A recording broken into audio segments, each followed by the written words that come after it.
எவ்வளவு பெரிய கொடுமை பார்த்தீங்க. பெரியார்னா அவ்வளவு மலிவா போச்சு அவங்களுக்கு. பெரியார் ஒரே நேரத்தில் 8 பதவியை ராஜினாமா செய்தவர். இவர்கள் பதவிக்காகவே உயிர் வாழுகிற ஜென்மங்கள். பெரியாரை இழிவுபடுத்துற மாதிரி திமுக பேசுறாங்களா எப்படிங்க? ஆமா, இளம் பெரியார்னு உதயநிதியை சொன்னதன் மூலம் பெரியாரை அவமானப்படுத்தி இருக்கிறார்கள். இளைஞர்கள் எல்லாம் இப்போ திமுக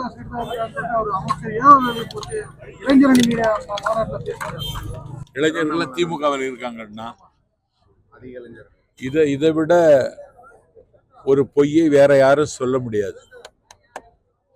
இளைஞர்கள் பூரா தாவேகா பக்கம் இருக்கிறார்கள் என்பதை நாங்கள் ஒவ்வொரு கூட்டத்திலும் நிரூபித்துக் கொண்டு வருகிறோம்.